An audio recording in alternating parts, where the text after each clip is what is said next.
Mesdames, Mesdemoiselles, Messieurs, bonjour, bienvenue sur ma chaîne YouTube. Alors aujourd'hui, si vous le voulez bien, nous allons étudier les origines mésopotamiennes de Lilith.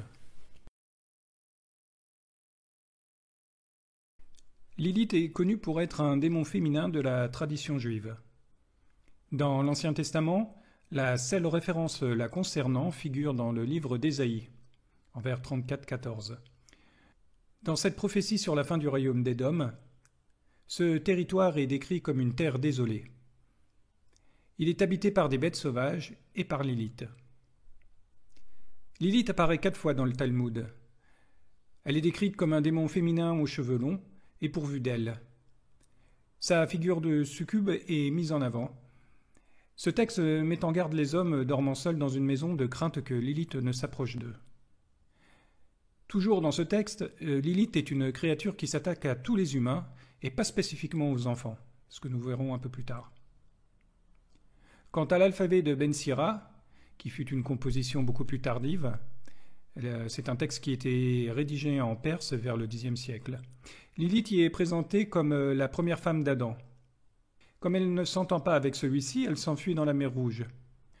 Dieu envoie après elle 3 anges pour la ramener. Elle refuse de revenir et les anges menacent de la tuer. Elle fait alors le serment de ne pas s'en prendre aux enfants nouveau-nés, dès lors qu'elle voit les anges ou leur nom. Alors ce qu'il faut savoir, c'est que Lilith est en fait la forme hébraïque de l'acadien Lilitou, féminin de Lilou. Il dérive en réalité du sumérien Lil, qui signifie vent, souffle, fantôme ou esprit. Ce personnage de la tradition juive s'inspire de plusieurs démons mésopotamiens, dont principalement Lilitou, Lilou, Ardat Lili, Kisikilila et Lamashtou. Premier démon que nous allons étudier, Kisikilila. Alors il s'agit d'un démon femelle dont le nom peut être traduit par jeune femme ou vierge des vents. Il s'agit probablement du nom sumérien pour désigner Ardat Lili. On la retrouve principalement dans le mythe intitulé Gilgamesh, Enkidu et le monde infernal. Au début de ce récit, l'arbre Aloupou poussait au bord de l'Euphrate, jusqu'au jour où le puissant vent du sud l'arracha à la racine et lui cassa ses branches. La déesse Inanna le récupéra et le planta dans la ville d'Uruk, selon les ordres d'An et Enlil. Avec son bois, elle voulut en faire un siège et un lit. Mais entre-temps, un serpent avait fait son nid au pied de l'arbre, l'oiseau Anzu avait installé ses petits à son sommet, et Kisikilila avait construit sa maison dans ses branches. Inanna demanda à Gilgamesh de chasser ses intrus. Ce dernier tua le serpent et mit en fuite l'oiseau Anzu et Kisikilila, qui se réfugièrent dans le désert. Samuel Noah Kramer la considérait comme étant Lilith.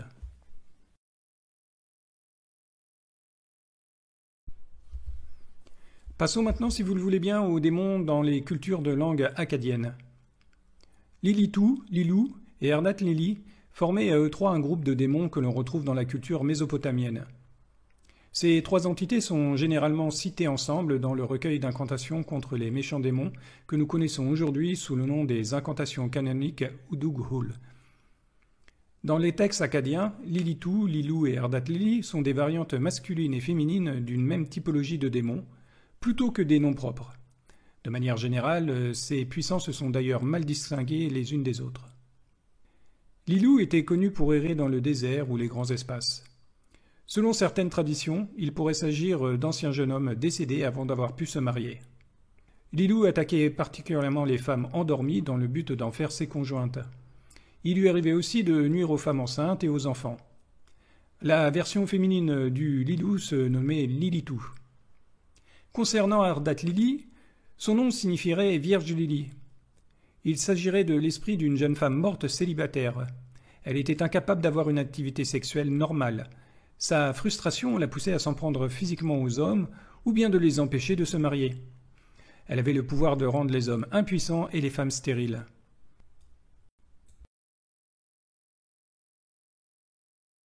Un texte, cependant, nous éclaire un peu plus sur le personnage d'Ardat Lili.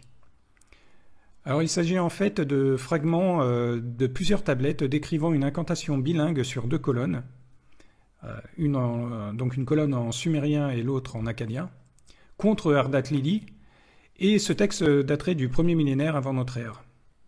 Alors que nous dit cette incantation? Alors je vais vous lire la première colonne. L'Ardat Lili s'est glissée par la fenêtre de l'homme. La jeune fille qui n'a pas eu une vie normale. La jeune fille qui, telle une femme normale, n'a pas été imprégnée.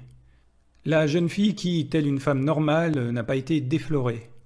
La jeune fille qui, telle une femme normale, et là malheureusement nous avons une cassure, la jeune fille qui fut forcée de sortir de la maison de ses noces, la jeune fille qui, telle du vent, fut forcée de sortir par la fenêtre, la jeune fille dont l'esprit ne fut pas rendu par la bouche, la jeune fille que le mal de son ventre porta en terre. Ici les colonnes 2 et 3. Le jour, il ne cesse de pleurer, la nuit, il ne cesse de pleurer.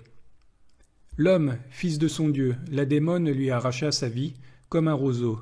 Lui, donc une cassure, comme et une nouvelle cassure. Asalouli le vit. Donc là, il s'agit d'une divinité liée à l'exorcisme, qui était notamment le fils de Dieu Ea, ou Enki en sumérien. Fais une offrande libéralement. Tu arracheras du poil blanc et noir et une chevrette vierge, et tu enfileras une double cordelette, que tu noueras la tête de ces figurines. Tu les placeras la face vers l'ouest, et tu traceras une figure avec de la farine.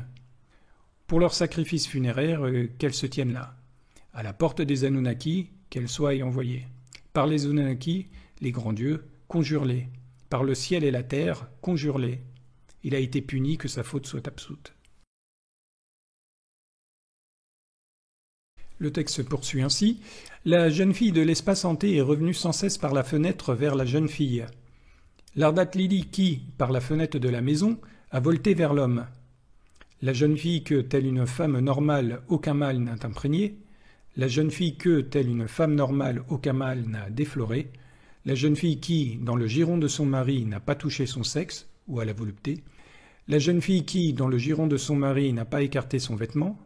La jeune fille dont aucun beau jeune homme n'ouvrit la fibule, la jeune fille dont les seins n'ont pas eu de lait, et, malheureusement nous avons une cassure à nouveau, la jeune fille qui n'a pas fait, qu'on a appelé du nom de mère, et qui n'a pas donné de nom à un enfant, la jeune fille qui ne parcourt pas rue et ruelle avec les autres filles.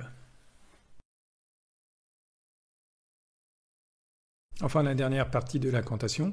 Je serai ton mari, sois ma femme, telle est sa parole. Une bourse d'argent et d'or attachée à la frange de son vêtement, ce malade Marduk l'aperçoit.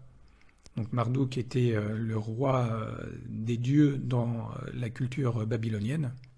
Vers son père Ea, il entre dans la maison et il crie « Mon père, la jeune fille de l'espace hanté est revenue sans cesse par la fenêtre vers la jeune fille. » Quand il l'a répété, Enki à son fils Asalouli réplique « Prends une pincée d'argile de l'Apsu et... » que le Gourgourou fasse une figurine du Lilou et de l'Ardat Lili. Alors la première épithète de la démone est en akkadien Ardatu la Shimla. Ardatu désigne la jeune fille nubile, soit à l'âge où elle devient généralement une femme mariée. Shimla signifie à peu près qui n'a pas eu son lot, ou si vous préférez, qui n'est pas conforme à la norme. On peut donc comprendre ici la jeune fille qui n'a pas eu son destin normal, c'est-à-dire qui n'a pas perdu sa virginité et n'a pas eu d'enfant. La suite du texte développe ce thème.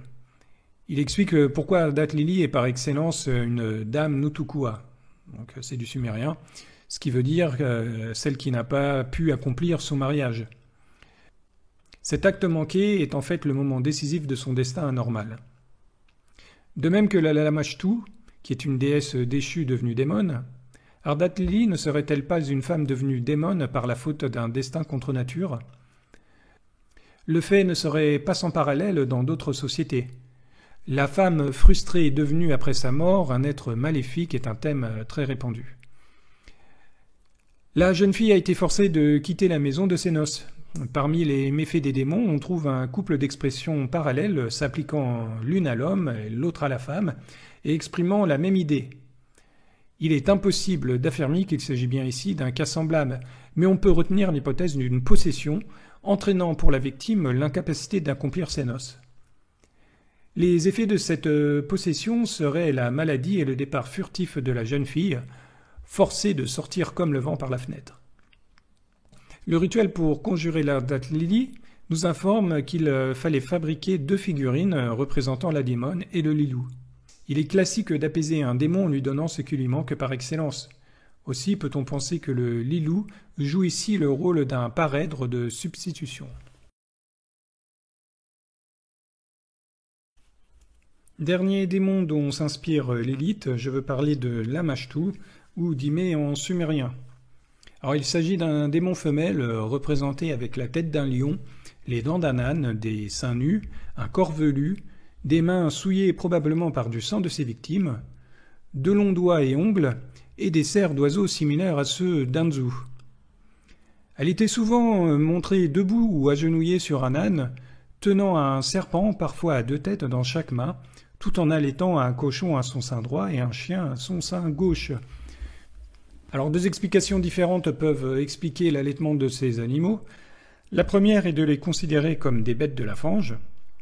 Ils sont les éboueurs qui prennent le mal sur eux en suçant le lait de la démone avant d'être éliminés. Ils deviennent en quelque sorte les poubelles de l'impureté. La seconde explication, plus terre-à-terre, trouve son origine dans un texte conservé au British Museum qui décrit Lamashtu comme la nourrice des animaux sauvages. C'est peut-être à cause de ses origines divines que Lamashtu a pu bénéficier d'une place si particulière au sein des démons. Elle est la fille d'Anu, le dieu du ciel, et tout comme sa sœur Ishtar, elle jouit d'un statut de déesse de haut rang. Les incantations soulignent à plusieurs reprises sa divinité, mais elle est singulière parmi les dieux, se rapprochant bien plus d'un être démoniaque que d'une divinité bienveillante. Elle fut d'ailleurs expulsée des cieux par ses parents à cause de son comportement infâme. Après sa chute, Lamashtu devint une démone à part entière, mais à l'inverse d'eux, elle ne fait partie d'aucun plan cosmique pour punir les hommes. Elle n'est pas un instrument de châtiment divin. Bien au contraire, Lamashtu est en quelque sorte ce qui n'est pas planifié par les dieux. Sa présence sur Terre n'étant que le résultat de ses méfaits, cela s'avère particulièrement vrai au regard de son but ultime, à savoir tuer les nouveau-nés. Elle errait dans le désert et semblait habiter dans les entrailles d'une montagne. Elle menaçait surtout les femmes pendant l'accouchement et essayait de kidnapper leurs enfants pendant qu'elle allaitait. Elle rongeait leurs os et suçait leur sang. Lamashtu provoquait aussi des cauchemars et empoisonnait les os et apportait la maladie. Alors si vous voulez en savoir plus sur ce démon féminin, je vous invite à voir ma vidéo intitulée Lamashtu qui fut publiée le 22 novembre 2022 sur ma chaîne YouTube. Voilà, c'est tout pour aujourd'hui. J'espère que vous avez pris beaucoup de plaisir à voir cette vidéo. Si vous avez des questions sur les origines mésopotamiennes de Lilith, n'hésitez pas à m'écrire, je me ferai un plaisir de vous répondre. Encore merci et à la prochaine.